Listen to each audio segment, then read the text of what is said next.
no pun intended, all the way up to episode 29. Thank you all for joining us once again. Every time I say the episode number, it like shocks me that we've made it 29 episodes. But like a train, we keep chugging along. Matt, how's it going tonight? Good. And not one of those trains that gets derailed. We're one of the ones that just stays on the track. We are focused, we are steady, like the little engine that could. Great kids book. I read it to my middle, I guess like third son quite often. He likes that book. Today we are talking SCC that starts up tomorrow, or if you're listening this uh, tomorrow, then today.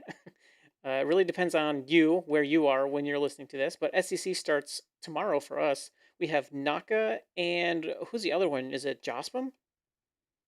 Or Naka Yeah, plays Jospam. Naka against Jospam. I was Yep. just pulling it up now to check. And if you're listening to this in 2 days, this will be yesterday's matches. And if you're listening to this in 3 days, this will be 2 days ago of matches. Sounds like our Twitter account now, doesn't Right. it? So at 10 a.m. U.S. Central Time, July 25th, we have Jan Christoph Duda against Arjun Erigaisi. That's gonna be a good one. And then we got Hikaru against Jose Martinez, aka Jospam. And then on the 26th, we got Magnus against Wonderful Time and Jan Nepomniachtchi against Noterbek Abdusatorov. Great matches, Jesse. That last one, it's like a 50-50 coin flip on the odds. I love always watching Magnus and Naka on these events, and Duda and Arjun. I think Arjun's going to win, but Duda's been good in the past, and I think he could easily upset Arjun in that one. Yeah, especially with some time control changes that we have been made aware of. So in the first two rounds, they're shortening each section a little bit. So they said to expect about two fewer games per section. So Yes. so we were talking about this a little bit before we came online, and this definitely makes for more upsets possible. If it's like a 50-50 flip or like a slight advantage one player, having those fewer games, like we're talking like maybe five fewer games, that can make a huge difference. So we will see how that plays out. Back-to-back double headers today, or I guess tomorrow and the day after, as of time of recording. So if you missed last episode, we went over our entire SEC bracket, our data-driven bracket, and chess.com actually has a contest out now, and so we will link that in the description for when you can fill in your bracket and try to get a perfect bracket like Matt and only Matt did last year. uh, all right, I want to talk about a bullet event that I'm playing in this weekend. So this is Saturday. Um, Let me bring it up actually. Okay, So I've got Nate the Solon, did he create the tournament? yes, he did. Let's scroll down to let's see. Okay, here we go. The Sleep Deprived Parents Bullet Championship is officially happening Saturday, July 27th, 9 to 10 p.m. p.m. Eastern. I love that this is after bedtime, by the way. I don't everyone's going to have their kids in bed. We're going to be chilling. If you want to join, reply to this tweet and he will get you in. I have to say, okay, I responded to this. Amped. Also, can we get some other non-title players in here? I looked at the player list, Matt. I'm the only one rated under 2000. So I am going to get absolutely sloshed. Please, please, if you guys are bad players and you have kids and you're sleep deprived, please reply to this tweet, or you can email Nate. I don't have his email handy, but you can find it on Twitter, and he will get you in. I'm excited for this. So everyone that I saw is titled except for one player who's rated like 2000. So if we play, let's see, 20, let's say we get 20 games in an hour, what do you think my goal should be for a score? How many out of 20 should I strive for? I think five would be a good goal. It sounds low, but I mean, that's going to be what, 25% against players 2000 plus? I think that would be huge. And my bullet is like 1400 on chess.com. And it's not just bullet, it's 1+1, which makes it extra difficult. Okay. Yeah, it's kind of that in between bullet and blitz time control. Yeah, I think actually 1+1 is the hardest time control to like pull off an upset because you have to win. You have to like be better, and you have to actually convert because there's Yeah. that plus one. Like you have to actually checkmate, or you have to actually win the queen or whatever. So that is a Look at very look at Dennis in the chat. Half a point, rip Jesse. yeah, yeah. I think I might be okay if I just score like 1.5 out of 20. Uh, so I am actually looking forward to this. And yeah, we were talking about there is also a UFC event that night, which Matt was already planning to come over for. So I don't know how you want to do it. Matt, you want to come over early and you can do commentary and then come over and watch UFC? I guess I'll break here and we just watch UFC after, or just come over after the tournament. I think it'd be more entertaining to see us side by side. I'm playing, you're talking. Can I book you down for it, Matt? I'm just checking my calendar right now. I don't see any issues with that. So what time does you said 8 o'clock our Yeah, time? it starts at 8 our time, and then UFC will pick up right after that. Let's do it. I can come a little before 8. I'll bring some snacks. Okay, let's do it. You heard it. It is booked. Book it, Dana. Yep. All So right. we are gonna be streaming this live Saturday evening. So come join us. We'll have to get that scheduled. And I'm gonna do my very best, guys. I got to represent the Chess Goals name proud. I'm gonna shoot for 2 out of 20. Unless we get some other adult improvers in there, then hopefully I can score well against some other 13, 1400s. So very excited for the event. Thank you very much for Nate Solon for putting it on. And we actually have commentary by, I am going to butcher your name, at Rookie Redhead on Twitter. I think it's Solvit. Is that right? Solvig? I can't remember how to pronounce it. And then Neil Bruce, Chess Punk founding member, Ooh. reader extraordinaire. He will be doing commentary on there. I think Neil is a little bit higher rated than me, maybe like in the 17, 1800 range. So that'll be good. Fun that they got some live commentary. I hope to at least upset a title player. That would make a good event for me. Just one win against a title player. 1.5 out of 20. That's my goal. I think you can. I'll take the over on that all day, Jesse. You can definitely beat 1.5 out of 20. Okay. Thank you. I appreciate that. Um, Other thing on the agenda tonight is after a long wait, I think it's been 14 months, I have returned to classical over the board chess. And this is where we edit in the applause in post, except I don't have the sound effects for it. And I'm playing a great tournament organized by our local chess club. Thank you to Dennis in the chat for organizing, and round one was last night, and you know what? I felt good about it. For the first time in a long time playing over the board, I felt good about the game. I wasn't super nervous. My opponent is great. We've actually played in the past, and it was a good game. I did get a win, and it was a pretty you know what? It was a pretty smooth game overall. My opponent had a really big advantage at one point, but it's only because of one of the most insane continuations I had ever seen. I don't even think grandmasters would play it, honestly. We'll go through it. Um, yeah. So, what did you think of the game I sent to you, Matt? I think it was a great game. And the biggest question I had actually was, how did you feel with your nerves going into the game? Because we've talked about this before. Yep. You get very nervous, similar to Levy Rosman and his events. Do you want to talk about kind of your nerves throughout the game? How did you feel going into it? How did you feel during the game? How did you feel after? Yeah, so going into it, I was pretty nervous, but I had the expectation that so a lot of these games that I've been watching where like Levy plays really well and he's like doing really well, he's not like always better. He's not always just like beating his opponent really easily. He's just like kind of outlasting, and then when his opponent blunders or he kind of slips into a good position, he's able to convert it. And so I had that mindset going in where like my opponent is good. He's underrated. I think he's right around 1300, maybe like 1350, something like that, but his chess.com blitz is similar to mine. It's like 50 points under mine. So this is basically a coin flip going into it. And so I knew I wasn't going to be able to just like get a nice advantage out of the opening, push that in the middle game, convert. It's like that just isn't going to happen. And I don't think he's going to like drop a piece or anything like that. And so in the game we played, I got a little like I think I probably won the opening. I probably equalized it.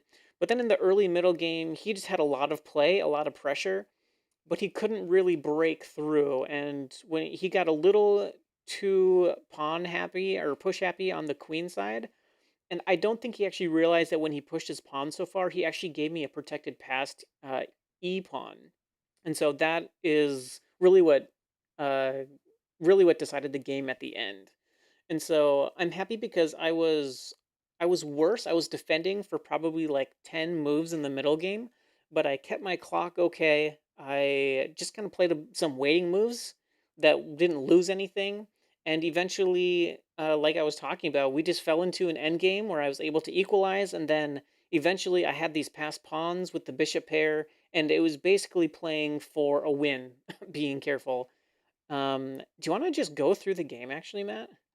Yeah, yeah, let's pull it up. I think one of the most impressive things from that game, well, playing for the pass pawn for one, but the bishop pair, the way you utilize the bishop pair against his knight, I thought was just masterful. And we looked at some of the evals of those positions after, and it was like you were just making perfect moves. And I think that's something where I didn't appreciate the value of the bishop pair until I was 2100 USCF. Mm-hmm. Prior to that, I was like, bishop pair, people talk about it, it's for grandmasters. But the way you used it, I think that's going to stick with you in future games too. Like just really putting that value on the bishop pair when you see the opportunity to have it. Yeah, thank you. Okay, do you think we should go eval bar or no eval bar? Let's go eval bar. Okay, add it in. Okay, let's get started. So my opponent, okay, so I see his rating here. You guys can't see it, but he is rated 1308, which is tough. My rating is 1518. These are USCF ratings, and I am playing black. This is a Chess Goals member, so he knows the Caro lines front and back, and so we play the Caro. Let me turn these sounds off. Sorry about that. So if you're following along via audio only, this is going to be very tough. Maybe catch us next episode. We're going to go through this game. So we get an advanced variation. I play the early c5, and he takes. So we recommend attacking the pawn with e6. He plays the most principled GM move, that is a3, and gives us the pawn back. We take. And here's where it gets a little out of book. So he plays knight f3, and I really don't remember what we're supposed to do here. So I'm just going to develop and not think too much about it. And he brings the bishop to d3, which is a nice square because he's always threatening these Greek gift Yeah. sacrifices. But Yeah. actually, I looked at it and it's no good. So if I just castle right here, actually, it's his move, so he castles. If I castle here, I believe this is totally fine. So you can see the eval. He takes here, and this is actually no good. He takes, knight up, and what's the move here that's good, Matt? King G6. Yeah, you have to come forward, and this is the problem. He comes This here line to, is in our this is in our course, but it's or I think it's a variation on the course, right? If they do for the go for the Greek gift. But it yep, can be difficult to play for black. That's the thing. Like even though you do see the eval, you may not want to go into it if you don't want to do all the calculation. yep. And we have one move here that really just kind of puts a damper on everything. You take the pawn, so you're up a whole piece now, and there's no good discover checks because you just take the queen. There's no double check. Yeah, that's a nice So, move. yeah, I mentioned this in after the game. Like, I feel like if he went for the Greek gift, I could have come up with the king, and he was pretty confident that no, I couldn't. So I wonder if he had a different move in mind. Like he mentioned like h4 here is a good move, but then I guess I'm quick enough to come here, so it's just like one move too slow. But I didn't want to calculate all this, and I didn't want to allow it at all.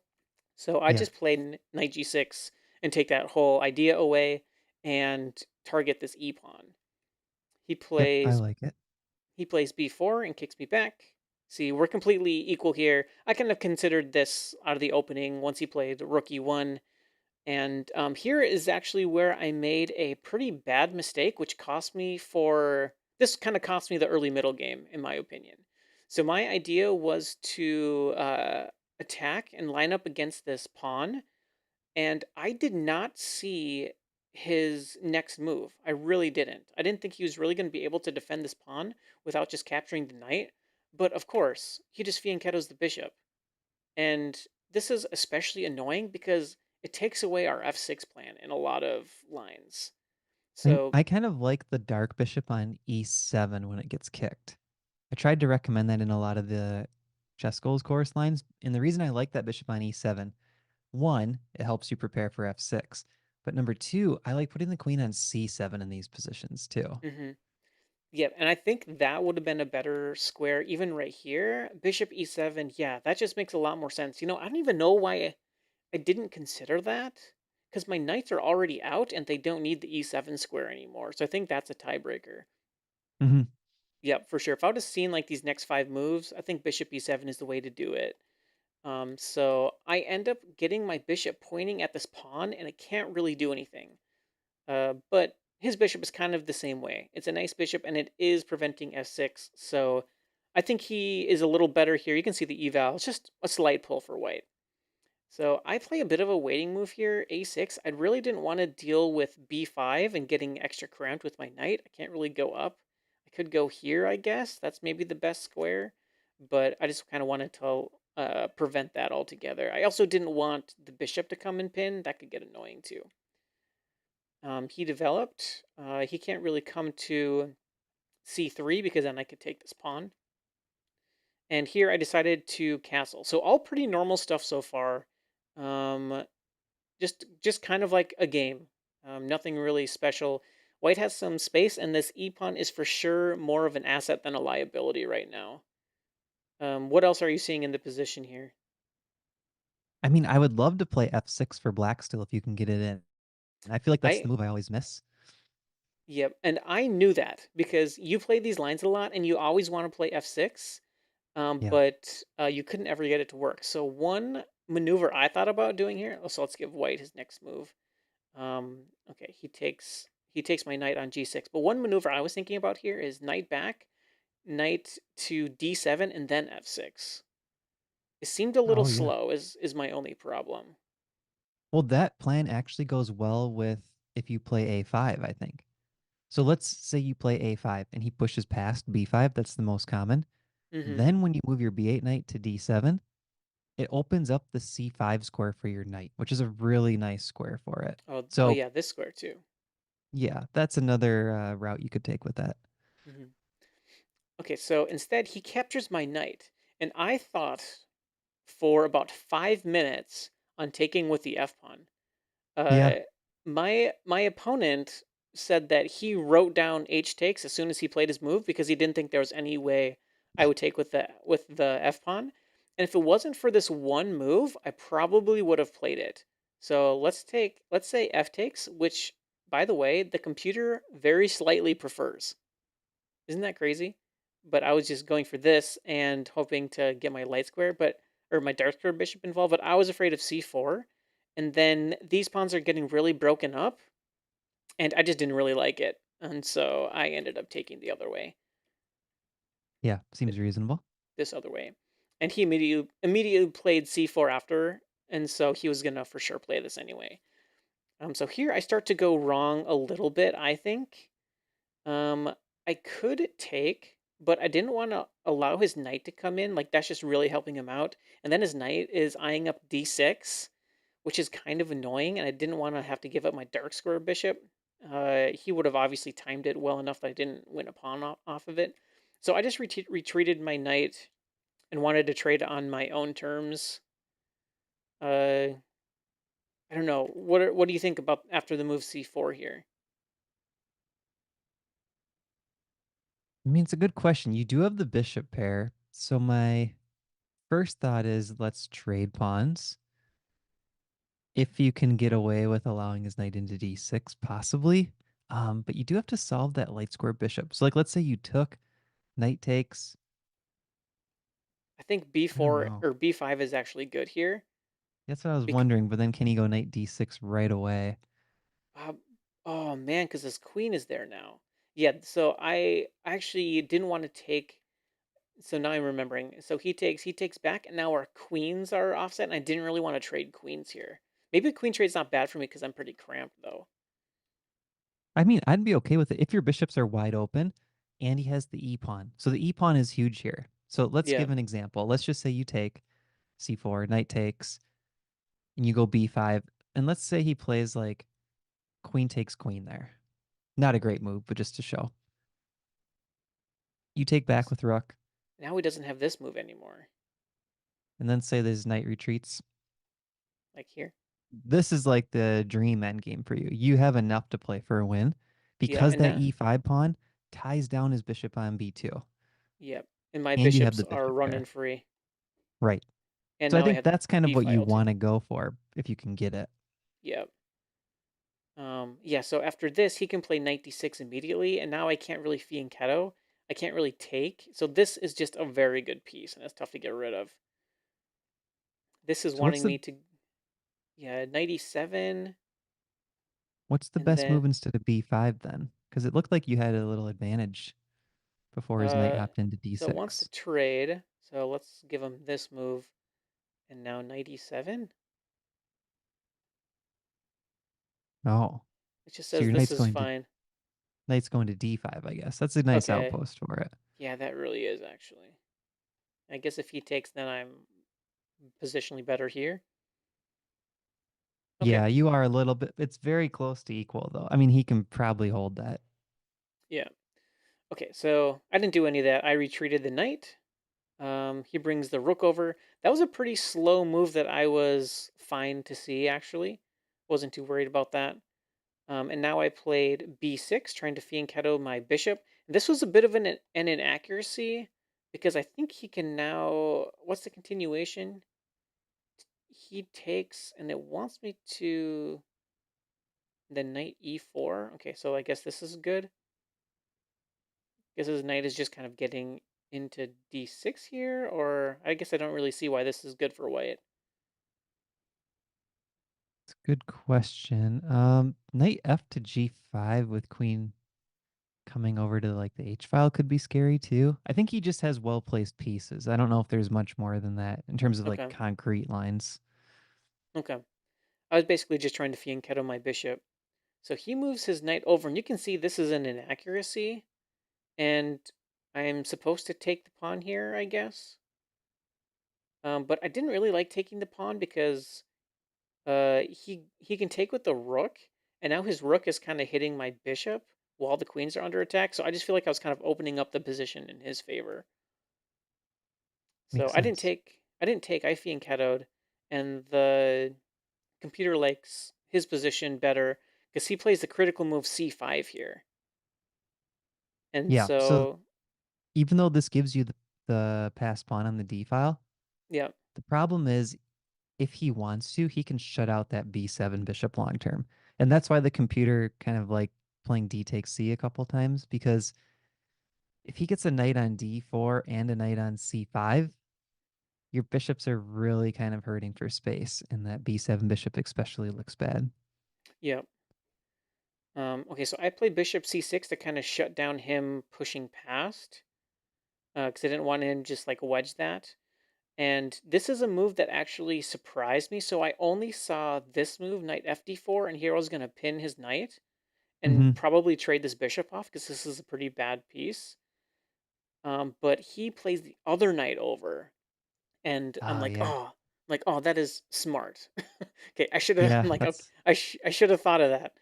I did not think of that though. So I took, and I figured he would take back here with the pawn, and this would be a bit of a weakness.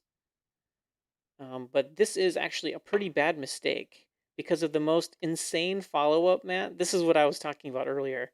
So he plays the right move first, and I drop the bishop back, and he has this crazy move, knight g5. Okay, let's just give something normal. So like let's say I play the best move, knight up. This oh wait, is it okay? So he takes here first, and it wants me to give up the bishop.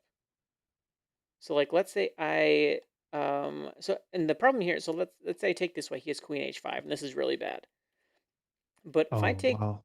if I take this way, is this the line? Um I'm gonna have to find the line that I was looking at. Well, Because what is the threat if you don't go knight f5? Because that was the top move. oh yeah, if I don't go knight f, let's say I do this. Hmm. Bishop takes e5. It also wants. There's some line where he can sacrifice his knight on f7 and it works. But I I think can't. try a move like rook c8 here. Here it wants queen g4. Oh, queen's just flying out. Yeah. So I Yeah, can't but remember the line now. Okay, so he takes my bishop and I drop my bishop back. So he had two attackers here, so I got to defend. And he does not play the critical knight g5 move. He plays queen e2 instead. And you can see the eval bar drop all the way back. So we are basically in equal territory because I can kick the rook out and then just like kind of liquidate on the b file, just challenge the file and everything. And this is exactly mhm. what I want with all these cramped pieces. White should probably not allow me to trade all this stuff off. So rook back, I was he doubles, take, take. What's that, Matt? I was kind of thinking what Chess Simple said in the chat. Maybe there was a knight captured twice on e6, but I think we would have had to give you a different move than knight f5 in that line. Okay. Because knight f5 was the top move. I think that was the threat, though. Oh, maybe that's what it was, Jesse. If you just hit the threat key in that position. Oh, this is maybe it. This is it. So he can check. Oh, e6 check. Yes. Brutal, and he can make me like this. Okay, so Chess. that was it, but maybe not as cool as I remember it. E6 check is brutal though. That was a nice line. I swear there's And even a line where he sacks his queen or something like that. Um, okay, so let's go back to the game. Sorry for the tangent. Queen e2, bishop up, and I will challenge on the c file. These next few moves should look pretty intuitive. Queen up, he pushes, and this is actually where I start to get a bit of an advantage. So I take, he can't really take with the knight because I can pin. I think that's annoying. So he takes, I take, he takes, and he really wants knight into d6. That would be a killer move. But I have a really nice move here that kind of takes that away. Rook c8. And if he takes, I love take back that. with the, yeah. And he does take, I take back. And now I feel like this is my game to win. Like these pawns are passed, my bishops are solid. I do have to, I guess, watch out for this pawn, but it's going to be so hard to, I don't know, push with the bishop pair covering all these squares. Yeah, this feels like a better advantage than the zero point 0.2 eval bar. I think you're in the driver's seat and you're pushing for the win. Yeah. So that's kind of what I was coming into the game hoping for. I should also mention here, after I took the rook, I offered a draw. I was kind of ready just to get my first game done with, take the draw, head home. And he said, oh, I'll play on a bit. I'm like, okay, sure. So all these moves came after the draw offer. And after this move, he offers a draw. Oh, uh, and I said, no, I think I will keep playing. So I bring my king in. And here he actually allows a move that I think really changes the game, and that's f6. Because we're gonna get rid of this pawn, and now I'm gonna have this big pawn center. yep. So he does the right thing, I think, f4, and now, man, I found the only move that keeps the advantage, g5. And I was This is, wondering, sorry, go yeah, ahead. this is like the perfect way to play with the bishop pair, right? You're trying to get that center opened up so that your bishops have more freedom. Yep. And I thought he was going to play g3 here, and if he did, I think I may have offered another draw because I don't really see how to break through. I take, he takes. This is just way too solid. I didn't really see how to continue, but I think this move loses the game right here. He takes this way, and that allows me to capture towards the center. And I think here it's way too hard to hold. These pawns are killer with the bishops. Yeah. Computer, Three pass pawns. yeah. Computer still says it's holdable, but holy cows, that's tough. Yeah, I agree with you. I think now you see that pawn mass moving, not blocked by any pawns with the bishop pair. It's going to be Yeah. tough. All right, which pawn move do you play here, Matt? G6. Oh, one of the center ones. Yeah, one of the center ones.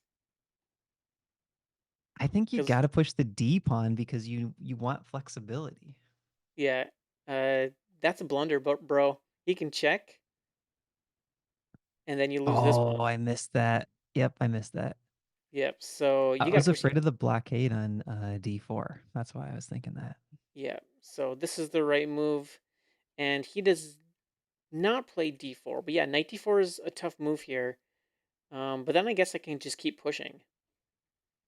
So he instead comes here, and this is getting into some murky territory. So look at his knights and look at all these checks he has. So he can't really come here because the bishop covers, but he can always check here, and this knight can come into the game very quickly with checks. So I took away that threat by bishop a6, and again, Matt, only move that keeps the advantage. That's I'm so nice. happy. Yeah. And then the problem is, obviously, his knight is pinned, and after okay, this is probably my favorite move of the whole game. I'm not gonna lie. So he checks, and there's one killer move that kills counterplay. King E8. That's it, because there's no checks left, I love it. and these squares are completely cut off. Even if this knight could move, there's really nothing good to do. There's one check, and we can just take it.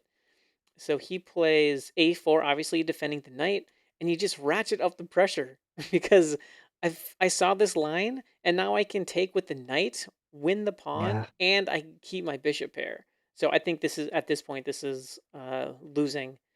So that's kind of what happens here.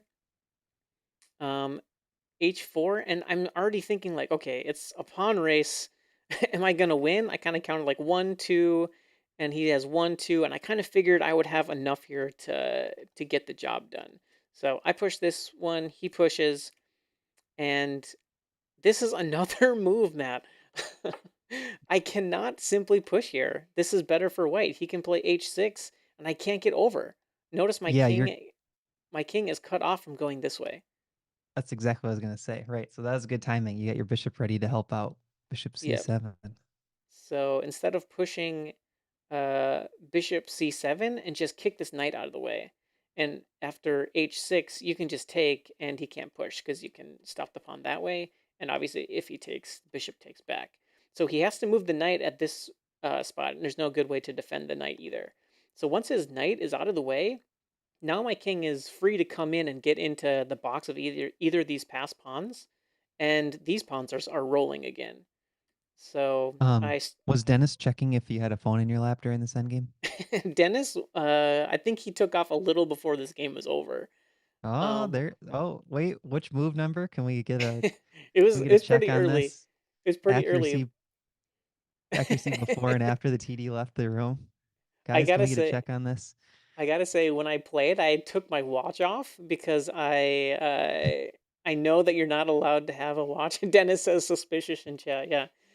But I felt so weird sitting and doing stuff without a watch because I always have my watch on. Right. And usually it's giving you moves too, like when you're playing Blitz online and stuff. Yeah, it's normally just like buzzing once to move my queen, buzzing twice to move a rook. Right. All right, start with the check, and these next few moves are pretty normal. So I took the pawn here and push and brought my king in, and at this point my opponent flagged. So that is the game. Pretty smooth game. If you go to the game review, let me see if I can show it here. Yeah, that bishop Uh, C7 was really nice. yeah, bishop c7, one of the two winning moves in that position, which is pretty wild. What were those Right? ratings? 3,000 and 3,100? No, 2000, 2000 and 2100. Oh, Sorry. Yeah, let me do that. So I was gonna say suspicious. yeah, so I had one mistake, and my opponent just had one blunder. So pretty clean game from both of us, honestly. And yeah, there was really no bad mistake the whole game. No Did they one show dropped. inaccuracies still, or did they take that off the thing? I think mistake is maybe inaccuracy. I'm not sure. Oh, what's the down arrow Down arrow here. below blunder? Ooh, it expands out. Inaccuracy is still there. Okay, not looking so good anymore. Oh, wow. They have like 30 categories now, though. Yeah, mistake, miss, blunder. Okay, so no brilliance. I got 3 greats, 14 bests, 11 excellence, 5 books. Wow, so it came down to he had one more inaccuracy and then the blunder. But Yeah. let me And show you a little farther. Yeah, game rating 2000, 2100, and end game. I got the star. That was what did it. He even got a thumbs up on the end game, which is kind of wild.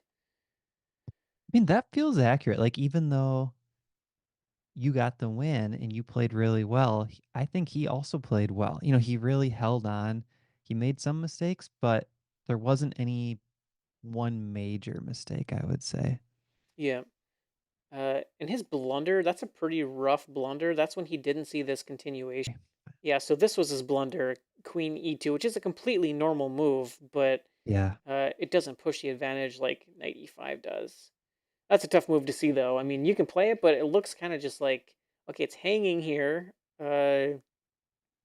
It's Can't really loose. get, Yeah. yeah, kind of can't really get the queen in quite yet. Yeah, it moves it closer, but it almost looks like one of those moves where your coach would be like, okay, yeah, you moved it forward, but what's it doing there? But it is good. I think threats here and here just kind of make it worth it. But yeah, tough one to see. That is a tough move for a blunder. I wouldn't consider that a blunder at all. Well, I think the queen G4 heading into H4 is really scary. If you had your H pawn, you could play H6. But with Yeah, this that's current true. pawn structure, you can't kick that knight out of G5. Yeah, that's a It's good almost point. an outpost if it's guarded. Yeah, yeah, because I can't really play f6 if he Right. moves his knight out of the way too. Yeah, E6 just drops. So Yep.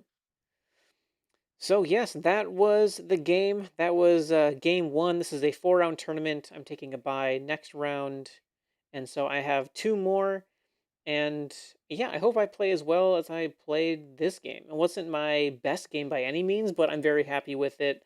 I feel like I saw the board really well. I didn't have a ton of surprises throughout the game, so very happy with it. Nice solid win. I'm not even like really looking to gain rating this tournament. I'm just looking to like play solid and enjoy it. I think that was a great first game back, and it's a good sign for your other games too. So now you get a week off, relax a little, enjoy the water, and then come Y- back the week after and get another win. You'll be on 2.5 out of 3, and get another win, 3.5 out of 4. You'll gain a lot of Let's rating points. let's do it. Yeah, I have some high rated players I can play in the next few rounds, so we'll see. We'll see if I can farm some rating. But the club's rating as a whole is like severely depressed right now, so it is hard to pick a rating anywhere. But the show must go on. We will try our best. All right, thank you everyone for joining. If you want to support the podcast, you can give us a like, you can give us a subscribe. If you are on Spotify or iTunes, a rating goes a long way. We thank you very much for supporting the podcast. It has been an honor and a joy to do the podcast every week for you guys. Thank you all for joining, and we will see you next week. Bye, everyone.